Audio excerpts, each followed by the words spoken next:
La maman du groupe se prête au jeu cette semaine avec son essai familial. À toi, Evelyne.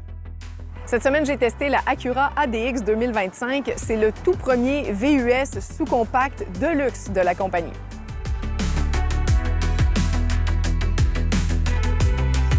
Je suis pas familière avec la compagnie Acura. Je pense même que c'est ma toute première fois.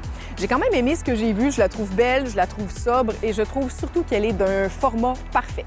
À l'intérieur, les sièges arrière sont quand même assez hauts, donc c'est facile d'asseoir nos enfants en évitant la contorsion. Et le coffre, il contient pas mal. Je l'ai beaucoup aimé. Il est gros, il est carré, mais surtout, les sièges arrière sont divisés 60-40. Alors, quand on veut maximiser notre espace, on les baisse et je trouve que c'est la meilleure des configurations. Donc, cette voiture-là, elle contient beaucoup plus que ce qu'on soupçonne quand on la regarde de l'extérieur. Mais la plus grande qualité de cette voiture-là, c'est vraiment sa maniabilité, c'est le plaisir de la conduire. Dès les premières secondes où j'étais assise dedans, j'aimais tout, puis j'avais envie de me faufiler partout. C'est vraiment une voiture qui est agréable derrière le volant. Une autre de ses qualités, c'est la quantité d'inclusion qu'elle offre.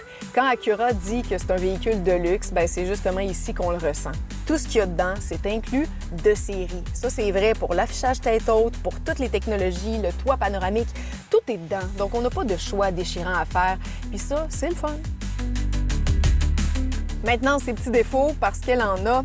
Le premier, c'est l'ergonomie, le rangement. Pour le conducteur, pour moi, ça a été problématique. Dans les portes, j'ai presque rien, aussi bien pas en parler.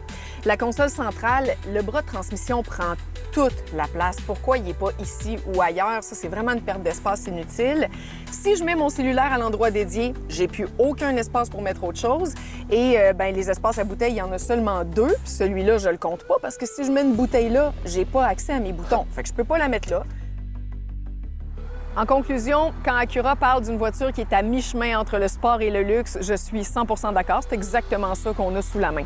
Et j'ajouterai que c'est un VUS d'un format exceptionnel, parfait pour moi en tout cas, qui est aussi hyper le fun à conduire puis généreux en équipement. Ça, ce sont de belles qualités, je lui enlève pas ça. Mais malgré tout ça, ça n'a pas été un coup de cœur pour moi. Il n'y a pas assez d'éléments marquants qui me convainquent à 100%.